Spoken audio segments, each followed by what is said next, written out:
আসসালামু আলাইকুম সবাইকে। অপরিণত ভালোবাসা গল্পের ৬৪ নাম্বার পার্ট। তো বেশি কথা না বলে চলুন গল্প শুরু করা যাক। সাদিক পূর্ণ দৃষ্টিতে তাকালো কণিকার দিকে, একটু একটু করে মিষ্টি চেহারায় চোখ বুলিয়ে নিল। পা থেকে মাথা পর্যন্ত ভালো করে দেখে বলল, লাল রঙের শাড়িতে তোমাকে গোলাপ সুন্দরী লাগে, খুব ভালো মানাই, আমার পছন্দ হয় তোমারে। কণিকা ফট করে নিজের দিকে তাকালো।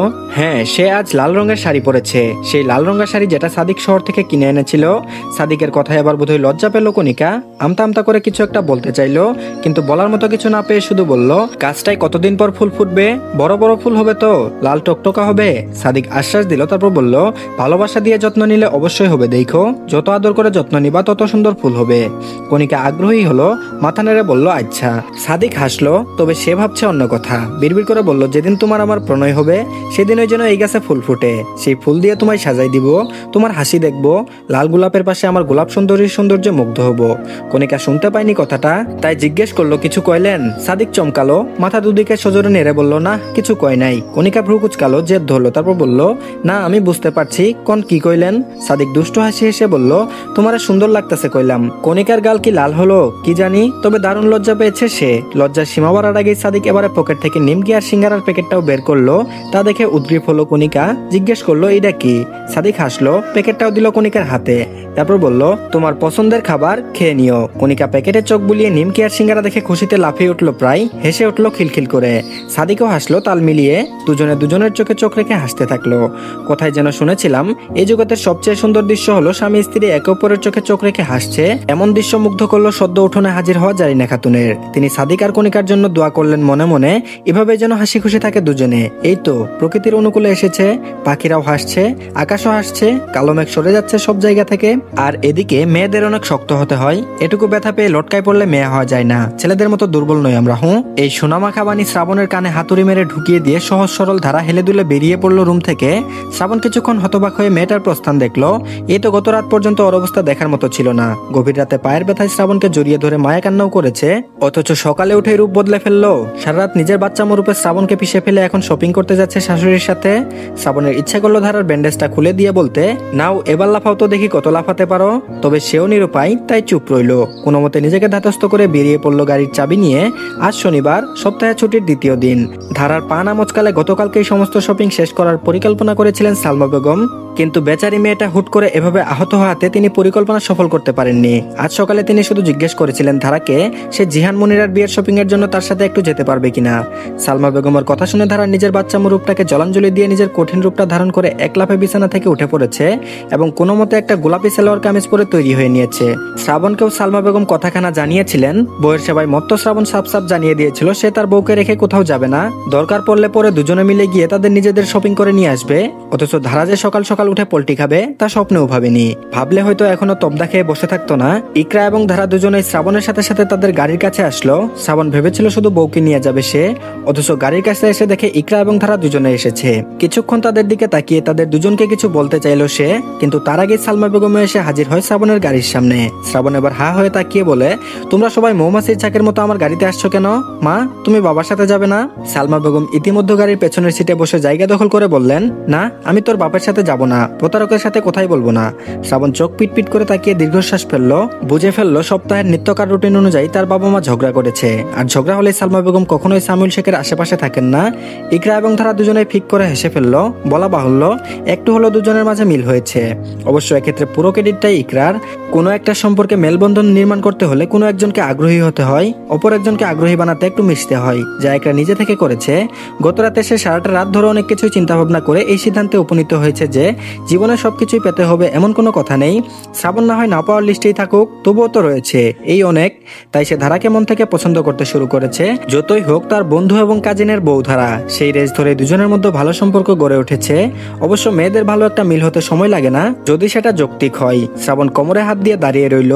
সে সুনিশ্চিত তার বাবা সালমা বেগমকে ছাড়া ওই গাড়িতে যাবে না। ড্রাইভার আঙ্কেলকে ধমক দিয়ে বাড়িতে ফিরে যাবে। তাই এখন সালমা বেগমকে সামিউল শেখের কাছে পাঠানো শ্রাবণের একটা গুরু দায়িত্ব।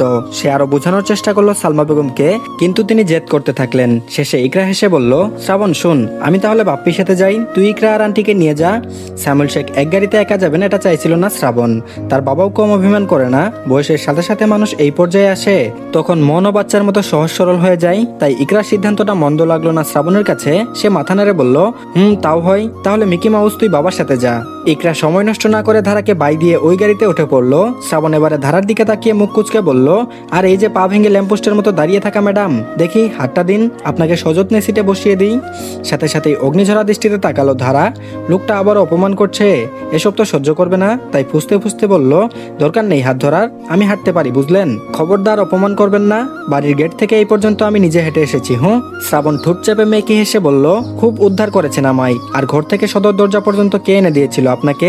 ধারা মোটেই দম্বার পাত্রী নয়, সে আঙুল লুচিয়ে জেতার চেষ্টা করে বলল, সেটা বড় কথা নয়, আর আমি কাউকে বলিনি যে কুলে তুলে আনতে হবে, কেউ যদি নিজের থেকে মানব সেবা করতে চাই তো আমার কি, সে না আসলেও মা আমাকে আনতে পারতো। শ্রাবণ এবারও হেসে বলল, হ্যাঁ হ্যাঁ খুব পারতো, ছোটখাটো এই তুলোর বস্তা কি আমার মা তুলতে পারতো? ধারা হতবাক হয়ে চেতে গেল, তারপর বলল, কি বললেন আপনি? অনেকক্ষণ ধরে পটর পটর শুনে সালমা বেগম বিরক্ত হলেন, চেঁচিয়ে ধমক দিলেন দুজনকে, তারপর বলল, আহা চুপ করতো তোরা, কি শুরু করলি বলতো দুজনে? ধারার সাথে সাথে কাতর নয়নে তাকিয়ে অভিযোগ দিল সালমা বেগমের নিকট, তারপর বলল, আপনার ছেলে আমাকে তুলোর বস্তা বলে অপমান করছে মা। শ্রাবণ অন্যদিকে ফিরে বিড়বিড় করে বলে উঠল, তাও ভালো হয়েছে যে হাতির বাচ্চা বলেনি। কথাটা ধারা শুনতে না পেলেও সালমা বেগম শুনতে পেলেন, সাথে সাথে গর্জে উঠলেন, ধমক দিয়ে বললেন, তোকে কিন্তু তোর বাপের সাথে বনবাসে পাঠাবো শ্রাবণ, তোরা বাপ বেটা দুজনেই ভীষণ খারাপ, পুরো বাপের ফটোকপি হয়েছিস তুই, একটু ভালো করে কথা বলা যায় না বউর সাথে? মুখে মুখে কথা বলিস কেন? ফের যদি বৌমাকে উল্টাপাল্টা কথা বলেছিস তবে তোকে আর তোর বাপকে রেখে আমি আর বৌমা বাপের বাড়ি চলে যাব। বলেই সালমা বেগম গাড়ি থেকে বেরিয়ে এলেন, ধারাকে আলতো করে আগলে নিলেন, হাত ধরে বললেন মিষ্টি সরে, এসো বৌমা, হাত ধরে এসো, আস্তে আস্তে আমার সিটে বসো, ঠিক আছে? আর এই ছেলের সাথে কথা বলবে না। ধারা শ্রাবণকে আড়ালে মুখ ভেঙচালো, আর সালমা বেগমের হাত ধরে তার কথা শুনে মাথা নেড়ে সত্যি সত্যি পেছনের সিটে বসে পড়লো। দুজনে ঢুকে পড়েই সালমা বেগম ঠাস করে গাড়ির দরজা লাগালেন। শ্রাবণের হুঁশ ফিরে এলো, সে এতক্ষণ হতভম্ব হয়েছিল প্রায়, এসব কি ছিল, এখানে কে যে কারমা, এই নিয়ে ভীষণ বিভ্রান্তিকর অস্থিরতায় পড়লো শ্রাবণ শেখ। শেষে কিনা তার মা তাকে ধারার জন্য বকলো। ব্যাপারটা তবে কি হলো, একটা গানের মতো হয়ে গেল, সম্পর্ক বদলে গেল একটি পলকে, কে মা আর কে শাশুড়ি হলো। আর এদিকে সামিউল শেখ তো শ্রাবণ শেখেরই বাবা, বউ নিয়ে নো কম্প্রোমাইজ মন তারও। সালমা বেগম সত্যি সত্যি এই গাড়িতে আসলেন না দেখে তিনি মনক্ষুণ্ণ হলেন, ইকরাকে পেয়ে তাই সব খুব ঝাড়তে থাকলেন। ইকরা পাশে বসে হাসলো মিটমিট করে। এর মধ্যেই বকবক করা সামিউল শেখ থেমে বললেন, তুই কি আমার কথা শুনছিস? চমকে উঠে নড়ে চড়ে বসলো ইকরা, তারা জ্যামে আটকে গেছে। সেদিকে তাকিয়ে বলল, জি জি শুনছি বাপ্পি, আসলে গাড়িগুলো দেখছিলাম। হ্যাঁ তারপর কি বলো, সেদিন তুমি আর যাওনি? সামিউল শেখ আরো উৎফুল্লতার সাথে খুব নিয়ে বললেন, আমি কি তোর আন্টির মতো প্রতারক নাকি? আমি অনেক নরম মনের মানুষ, তোর আন্টি তো সেই লেভেলে চালবাজি করতে পারে। সেই বিকালে এক বাটি পায়েস রান্না করে টিফিন বাটিতে ভরে আমার অফিসে নিজে এসে খাইয়ে দিয়ে গিয়েছে, নিতান্ত একটা ফর্মুলা ছিল যেন আমার রাগ ভেঙে যায়। অবাক হলো ইকরা, শুকনো ঢুক গিলে বলল, আর তুমি ওই পায়েস খেয়েই গলে গিয়েছিলে? সামিউল শেখ বললেন, অবশ্যই, আমি কি তোর আন্টির মতো অকৃতজ্ঞ নাকি? ভেবেছিলাম 2 দিন বাড়ির ধারে কাছেও যাব না, কিন্তু বেচারি তোর আন্টির জন্য আমার এত কষ্ট পায়েস রান্না করে নিয়ে গিয়েছে বলে 2 ঘন্টার মধ্যে বাসায় ফিরে গিয়েছিলাম। ইকরার হাসি আটকাতে পারলো না, সে হু হু করে হাসতে শুরু করলো। সামিউল শেখ অপ্রস্তুত হলেন, প্রথমে ধমক দিলেন এভাবে হাসার জন্য, কিন্তু কাজ হলো না তাতে। ইকরা হেসে কুল পাচ্ছে না, তা দেখে সামিউল শেখ নড়ে চড়ে বসে বিড়বিড় করে বললেন, কাকে কি বলছি আমি? মহিলা জাত কি নিজেদের দোষ দেখে নাকি? আর সেখানে আমি এক নারীর কাছে আরেক নারী নিয়ে অভিযোগ করছি? ইকরা এবারেও হাসলো, ভীষণ হাসলো, প্রেমিক পুরুষেরা এসব ঝামেলাতে পড়েই।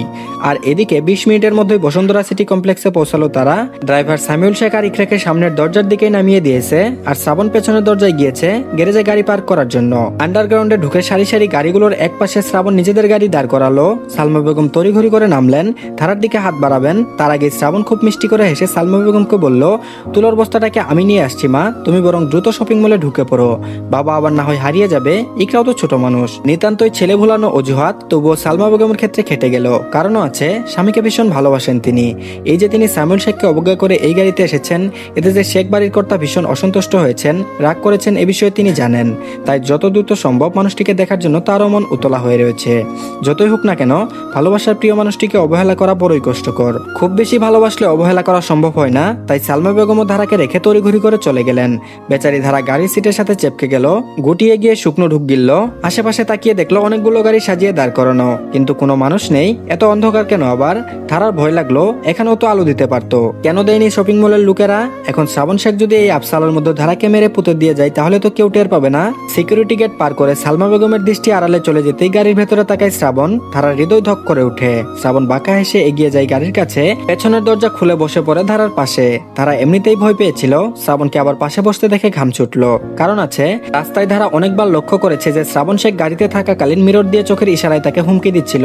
সেই সময় ধারা মুখ ভেঙচিয়ে পাত্তা দেয়নি, কিন্তু এখন তাকে বাঁচাবে কে? যে করেই হোক বাঁচতে হবে এই ভেবে ধারা মেকি হেসে বলে উঠল, হ্যাঁ হ্যাঁ বসে পড়লেন যে, আমরা যাব না? শ্রাবণের ঠোঁট থেকে হাসি সরছে না, তবে হাসিটা মোটেও পছন্দ হলো না ধারার। এভাবে ভিলেন হাসি দিচ্ছে কেন লোকটা? ধারা আরো কাতর নয়নে তাকিয়ে বলল, আমরা যাচ্ছি না কেন? চলুন যাই। শ্রাবণ বলল, হুম অবশ্যই যাব। ধারা বলল, তো নড়ছেন না কেন? উঠুন। শ্রাবণ দুদিকে মাথা চাকিয়ে গাড়ির সব জানালাগুলো অফ করে দিল, ট্রান্সপারেন্টের সব জানালাগুলো ডার্ক করে দিল যাতে বাইরে থেকে কিছু না দেখা যায়। ধারা প্রায় কেঁদে দেবে এমন অবস্থা, সে কাঁদো গলায় বলে উঠল, একই জানালা কারো করে দিলেন কেন? আবার দরজা কেন লক করছেন আজব? আপনি কি আমায় খুন করার পরিকল্পনা করেছেন? এসব কি? কেন? গাড়ির সবকিছু ঠিকঠাক করে এবারে শ্রাবণ ধারার মুখোমুখি বসে পড়ল, ঠোঁটের কোণে বাঁকা হাসি ফুটিয়ে বলল, নাও এবার শুরু করো। আমতা আমতা করলো ধারা, তারপর বলল, কি শুরু করব? শ্রাবণ বলল, সকাল থেকে সর্বমোট 17 বার তুমি আমায় মুখ ভেঙচিয়েছ। নাও এবার শুরু করো সেসব। সেঞ্চুরি না করে এখন থেকে যাওয়ার পরিকল্পনা নেই বলেই কলা ঝাঁকালো শ্রাবণ, নির্বিকার ভাবভঙ্গি তার। তো ধন্যবাদ সবাইকে। এই পার্টটি এই পর্যন্তই, পরবর্তী পার্টের লিঙ্ক কমেন্ট বক্সে পেয়ে যাবেন, তো আপলোড হলে অবশ্যই দেখে নেবেন। তো ধন্যবাদ সবাইকে, ভালো থাকবেন সবাই অবশ্যই আমাদের চ্যানেলটিকে সাবস্ক্রাইব করে দিন। আল্লাহ হাফেজ।